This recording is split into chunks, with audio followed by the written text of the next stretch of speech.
Good evening, everybody. This is Steve Fletcher with a Trumpet for My People. Today's June 18th, 2019. And I want to address a comment that was given on my most recent video. And I find this to be an important comment and an uh, important topic that needs to be discussed again. and I'm going to share my perspective about the calendars and why I follow the Hebrew calendar as God's true calendar, the same calendar that they follow in Israel. And I'm going to share from my perspective. Here's the question that Aaron Pilkey shared on my page. Steve Fletcher, are you able to touch on how 2019 Pentecost was on Sunday, June 9th, but some people are saying it's July 17th? Why the discrepancies, and what's the significance of July 17th if it's not Pentecost? Thanks. Okay, so let me go to some slide shots I have prepared, and I will walk through my understanding why I see the Hebrew calendar as God's true calendar that we should be following today. Okay, so I want to take you back to 162 and 163 AD, and I want to walk through 8 blood moon lunar eclipses, blood moon tetrad eclipses that have taken place 8 times since the time of Christ. There was a blood moon tetrad in 162 and 163 AD. A blood moon tetrad, for those who don't know, is over the span of 2 years. We have 4 blood moon eclipses, total lunar eclipses that are blood red, and all 4 of those over a 2-year span fall on the biblical feast days. And so this is what it is called, a blood moon tetrad. And so 8 times this has happened since the time of Christ. And 162 and 163 AD, 795 and 796 AD, 842 and 843 AD, 860 and 861 AD. Each of these, the blood moon tetrads, took place on the biblical feast days. These are known and understood by the Hebrew calendar that we know today, that we watch today, the same Hebrew calendar that used today in Israel. These blood moon tetrads are confirmed by the Hebrew calendar. If someone wanted to go back and change the calendar and try to figure that out, basically everything is documented in Israel based on the Hebrew calendar that they're using today. So if we want to go back and find out what happened on a historical biblical day on the Hebrew calendar, it's the Hebrew calendar that is always been used to document everything. So these blood moon tetrads are according to the Hebrew calendar. And we go on to 1493, 1494, 1949, 1950, 1967, and 1968. Now, we see that we could go back to the beginning at 162 and 163, but we can see that from 1492, this was the time of the conquest of Spain and the Americas, and this was a huge monumental shift in world geopolitics and in just the makeup of the world and politics and power, the shift of power. And so this was a huge moment in world history, and this was accompanied by a blood moon tetrad. Same thing in 1949 and 1950 when the establishment of Israel and the Israel returning to the promised land after the dispersion, after 2,000 years being out of their land, and this was accompanied by a blood moon tetrad as well. And 1967 and 1968 was also the Jerusalem being liberated and brought back to the full power, full ownership by Israel during the Six-Day War, and this was also accompanied by a blood moon tetrad. And so all these blood moon tetrads have been according to the Hebrew calendar. And then we had this, the most recent blood moon tetrad was in 2014, 2015. And the, Passover tabernacles, and the most important of which was the last full blood moon over Jerusalem on the Feast of Tabernacles on September 28, 2015.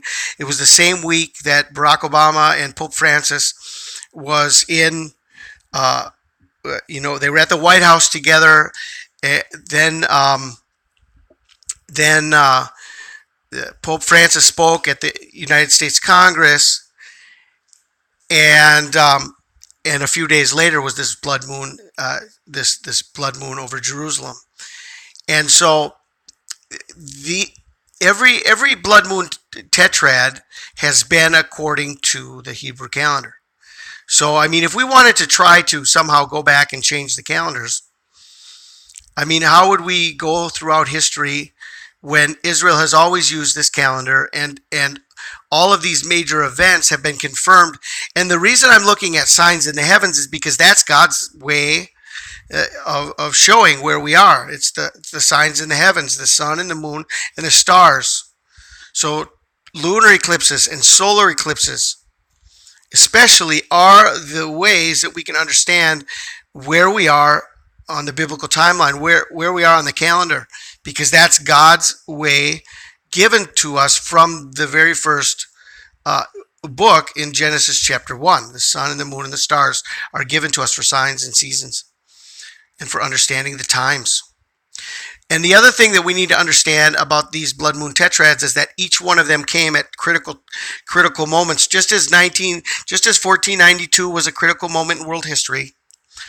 1949 and 1950 was a critical moment in world history, especially in Israel, and 1967 and 1968. Well, now we are at the cusp of the tribulation, and these are warnings of what is to come.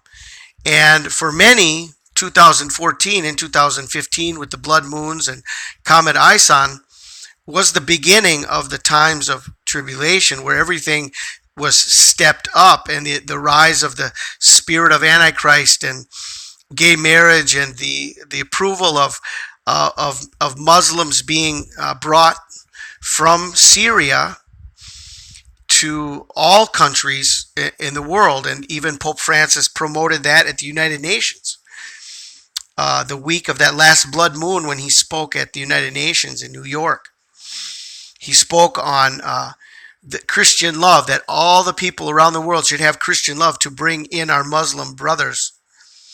And I've shared this on many occasions, but I absolutely believe that the Syrian army of ISIS that came from Syria, which is, according to the Bible, the sixth trumpet, is an army of 200 million men from the great Euphrates River. And so we've seen the overtaking of the Western countries by Muslims, and now the rise of terrorism and church shootings and church burnings and the killing of Christians and persecution around the world. And this is an army that was set up from it in Syria, and it was sent out from Syria. And so it's an army from the great Euphrates River, the sixth trumpet. And when the seventh trumpet occurs in the rapture at the seventh trumpet, then the wrath is going to be poured out. And that's where, we've already seen the Revelation 12 sign. So for those who think that, Revelation 4 is somehow still the rapture, well, you're confused. You're completely confused. I mean, why do you think that God gave us a Revelation 12 sign in 2000? It's already been 2 years ago. We've seen the Revelation 12 sign. I mean, God is a God of order. He's not a God of confusion. So we're not in Revelation chapter 4. And we're not waiting for the seals. I mean, we're right there. We're seeing the trumpet 6, the army from Syria. We've already had the Revelation 12 sign. We're already seeing Revelation 13 being played out with the false prophet and the Antichrist rising to power. We're seeing the mark of the beast already in place, people being chipped throughout the world, many different countries.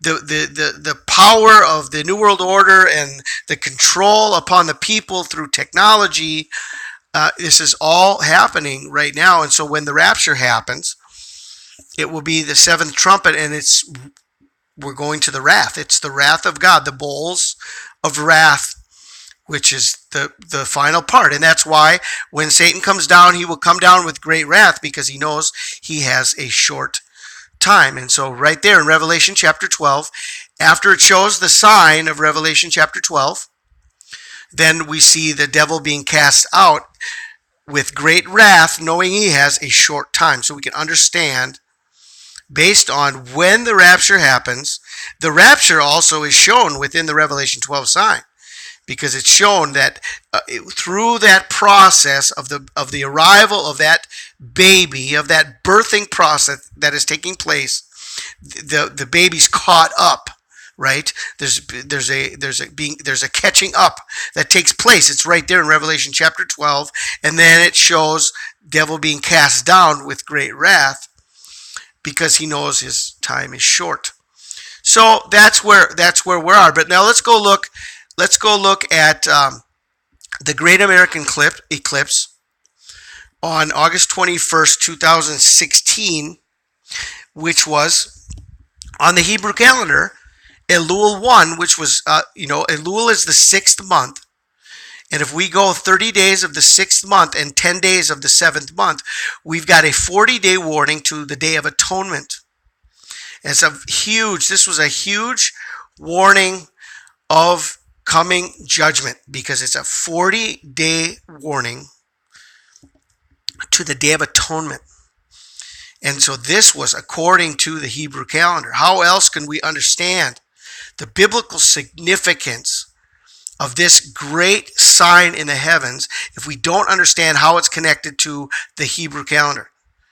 It's a warning to the world 40 days before the Day of Atonement.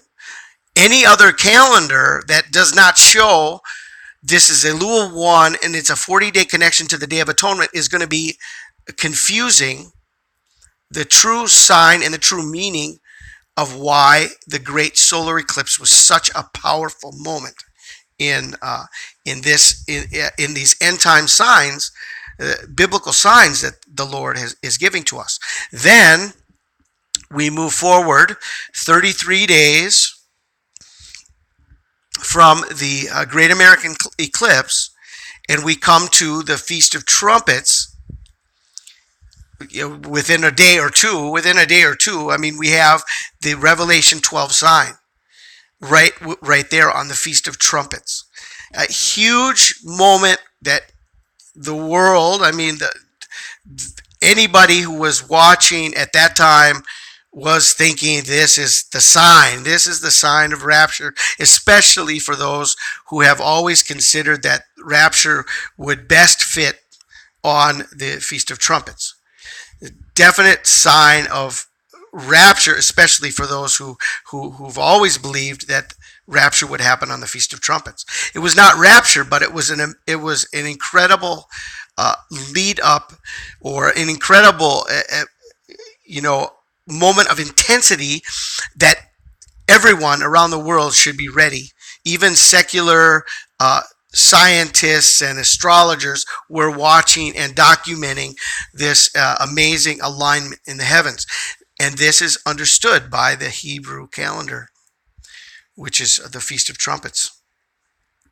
Now, if we move into April of 2019, let's look at the Hebrew calendar since the beginning of this calendar year in Israel, from Nisan 1, because all years begin on Nisan 1. Their first month is Nisan, And the seventh month, Tishri, as the first month, Rosh Hashanah. That's just a confusing. That's a confusing tradition that really confuses people rather than giving anybody true understanding, because the Nisan is the first month always. God gave Moses clarity that Nisan was the first month of the year, and they celebrated the first Passover, and from that time on, Nisan has always been the first month of the year. So, for those who still say Rosh Hashanah and Happy New Year in the seventh month, well, that's you're confused, because the seventh month is not the first month. It never will be. It never can be. It never is. So what we're looking at now is April. Okay, let's look at April, and we see that April 6th was New Year, Nisan 1. Rosh Chodesh Nisan. This is the true New Year, April 6th. We see then in April the fulfillment of Passover on April 20th. Okay, and so this is what we're going to look at right now is we're going to look at the Hebrew calendar based on where we are in 2019.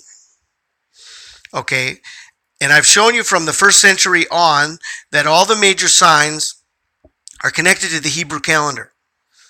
Okay, and this is why I watch the Hebrew calendar, and we've looked at a lot of calendars. I've been doing this for 6 years since the Lord called me in 2012, and I've tried to consider the Torah calendar. I've tried to consider the creation calendar. There are other calendars that people have looked at, and I've tried to consider. And there are times when they coincide. Maybe like. Sometimes the calendars will coincide. The Torah calendar might line up exactly with the Hebrew calendar. But right now, the Torah calendar is 1 month ahead.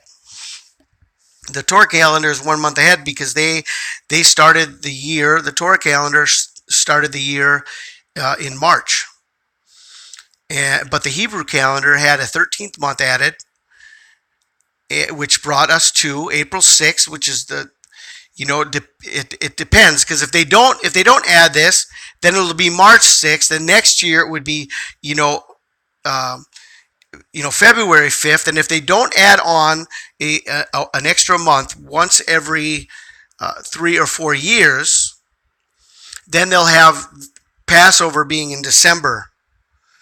Nisan will end up being in October, and there will be no continuity to the calendar. So what they do is they add that extra month. Well, this is the Hebrew calendar. This is the way the Hebrew calendar works.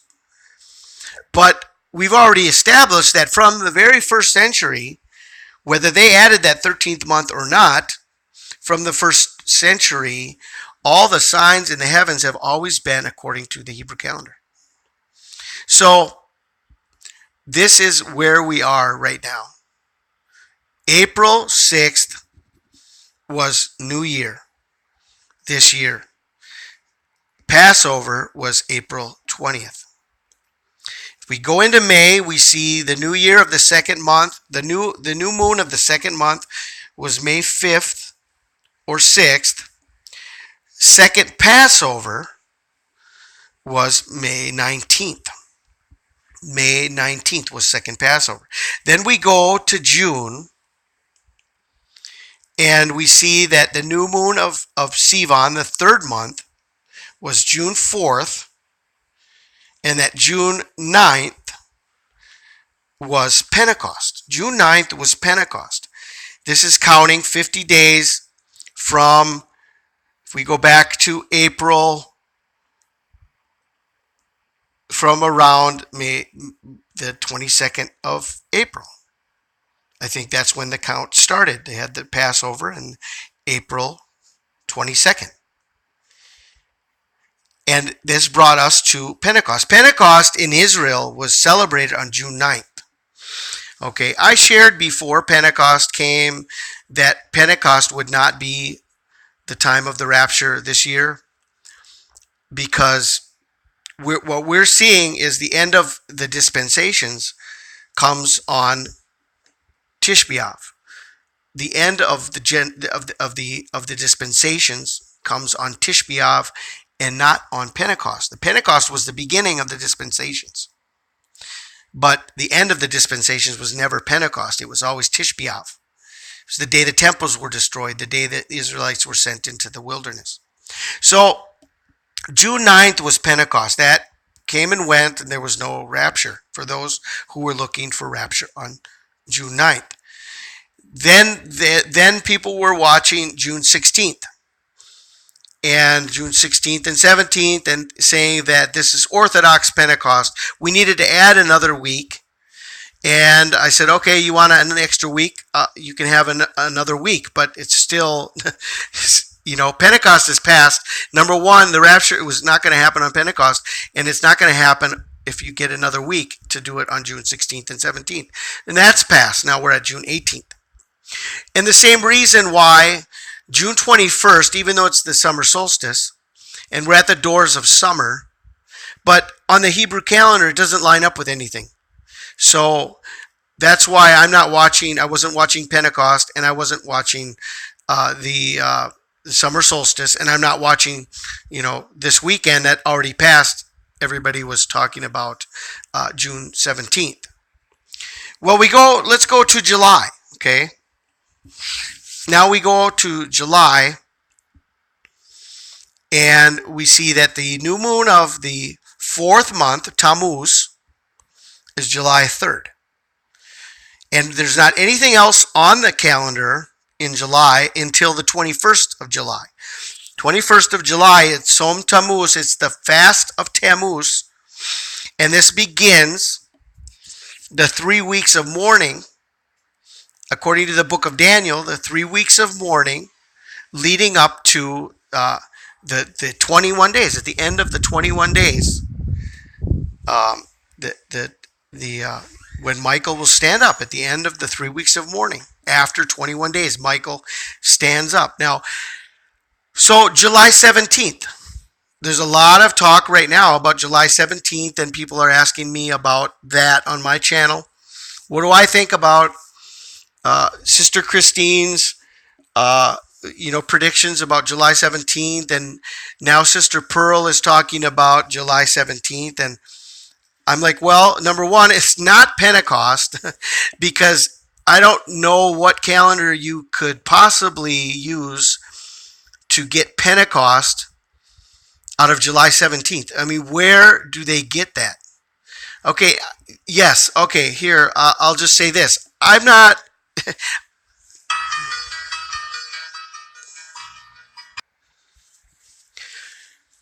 Okay, so where were we? All right, so July 21st is on the calendar as the beginning of the 3 weeks of mourning, the fast of Tammuz, which is 17 Tammuz. If you go from the 3rd and 4th of July, the new moon, then you go 17 days, it's the fast of Tammuz. It begins on the 21st of July. There's nothing on the calendar on July 17th. It's surely not Pentecost. And it's surely not going to be the rapture of the church. It's not going to be the rapture of the church. It has nothing to do with the Hebrew calendar. It has nothing to do with the signs in the heavens. And I'm going to show you a sign that will line up with Tisha B'Av in just a minute. A very important sign that needs to be considered, especially right now as we are just a week or so away from this most important sign that is coming up. And so if we look at July, there's nothing on the Hebrew calendar July 17th. Okay, so Pentecost, June 9th was not rapture. June 16th and 17th was not rapture. June 21st is the summer solstice, but it has nothing to do with the Hebrew calendar. That's not going to be the rapture. And July 17th has nothing to do with the Hebrew calendar anywhere. It's not Pentecost, and it's not going to be the rapture. So I know that there are a lot of people saying, "Why are you overlooking?" I'm seeing the next marker on the Hebrew calendar, and it's the most important marker of all because Tisha B'av is the day of all judgments throughout history on Israel. So if we're going to be looking for the day that judgment is going to fall, then Tisha B'av is that day. Well, July doesn't have anything else besides the beginning of the fast of Tammuz, 17 Tammuz on July 21st. Then we go to August, and we see that the new moon of the 5th month is August 2nd, and Tisha B'av is August 10th and 11th. August 10th and 11th is Tisha B'av. The 9th of Av, the day that Israel was cast into the desert for 40 years, and the two temples were both destroyed. And we've shared in my previous video, my most important video to date is Rapture and Wrath on the 9th of Av. And it goes into all the details, the full report, all the signs that I have shared, I've put together, showing why this is the day. The 9th of Av is the day. I believe it is the day. I believe it wholeheartedly that this is the revelation, and we have come to the end. We are coming to the end. Just as many people are saying that the time of the rapture is now, and they were watching Pentecost, and they were watching June 17th, and they're going to watch June 21st, and they're going to watch July 17th. Well, we have a reason to watch August 10th and 11th, and I have reason to believe that this is the year, this is the day, and this is the end of the timeline and the beginning of the Great Tribulation. But it's the Hebrew calendar that gives us the understanding. And that's why we can say it's August 10th or 11th, because it lines up on the Hebrew calendar with the specific sign that is Tisha B'av and the judgments that have come on Tisha B'av for many, many centuries, over 4,000 years. All the judgments have been coming on the same date throughout history. Well, here's another detail. Someone mentioned to me that Tu B'av would be the better day for the wedding and the rapture, that the rapture would happen on Tu B'av because Tu B'av is the day of weddings. Well, let's look at it from the other perspective. Because number one, if the day of the wrath is Tish B'av, and that is the day of the wrath, it is the day of the judgment, it is the day that God has, that the day that God has appointed for judgment throughout history. So if Tisha B'av is the day of the wrath, and Tu B'av is the day of weddings, how could the wedding be on Tu B'av if the wrath fell 7 days earlier? So the way someone asked me about this, and I said, well, let's look at it from another perspective. Let's say the escape happens with the wrath, and then we get to heaven and we have 7 days of preparations outside the inner court. We're in the heavens, but we're outside the inner court, and we're not brought into the chamber until we have been fully and completely briefed and prepared for the great day of the wedding in Tu B'av, and the final purification process for the bride that has been elected, right? So we have the escape and the wrath on Tish B'av, and we have the wedding, 5 or 6 days later on Tu B'av in heaven. Okay, so we're watching the Hebrew calendar. Now I want to look at this. Here's another proof to you where we are right now in this amazing sign that connects with Tisha B'av. I want to share with you about July 2nd. July 2nd, there's a total solar eclipse over Argentina in the southern Pacific. I haven't looked into the details of the eclipse as to all the locations. Someone said that the farthest west point is the Easter Islands. Well, that's interesting because of the name of Easter, how that may connect with the biblical scenario and the importance of this eclipse, Easter Island. But um, what I wanted to share with you is that July 2nd is the 29th of Sivan. What is the 29th of Sivan? In history, the 29th of Sivan, in the year 2448, 1312 BCE, Moses sent 12 men, one from each tribe, to scout over the land of Israel. Their mission seemed rather innocuous: devise a strategy for battling the Canaanites and for settling 3 million Jews in the new land. In Israel, God showed the spies encouraging signs that the land is plentiful and rich. Clusters of grapes so enormous that 8 men were needed to carry it. The spies were sent into the land. How long were the spies sent into the land? And they came back with their report 40 days later. 40 days later, on the 9th of Av. And the 9th of Av was the day that Israel was supposed to go into the Promised Land. So from the very beginning, the 9th of Av has been the day that God appointed his people to go into the Promised Land.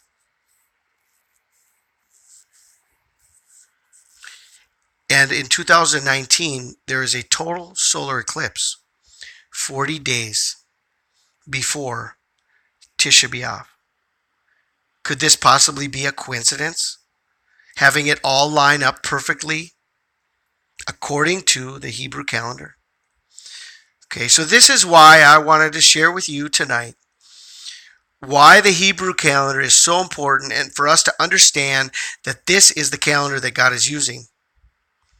It's the calendar of Israel. If God is going to send a sign to Israel, then just as the first temple and the second temple were destroyed on the 9th of Av, something is planned as an end time sign on the 9th of Av.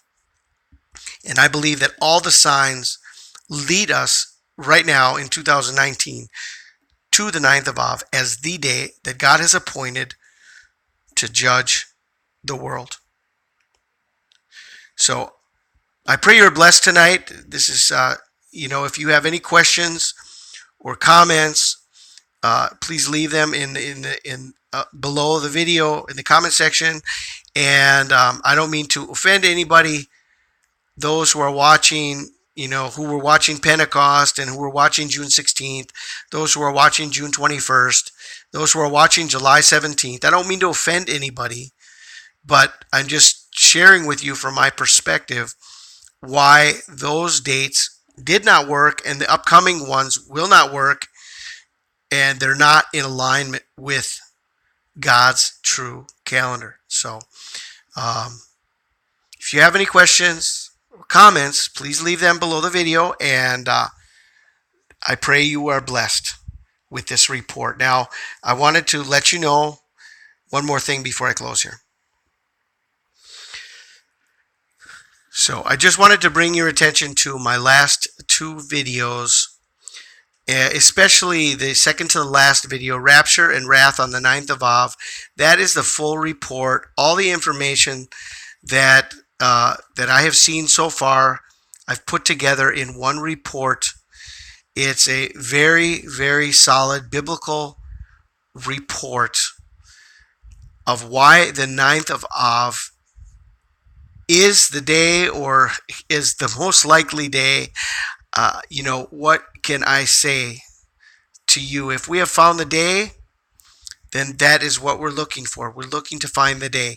And I do not want to follow false signs and give false hopes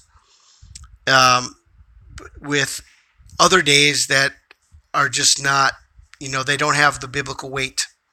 They don't have the biblical weight to talk about. But if there's a day to give biblical weight, or that has biblical weight in and of itself as the day of judgment, it's the 9th of Av. So this is throughout history.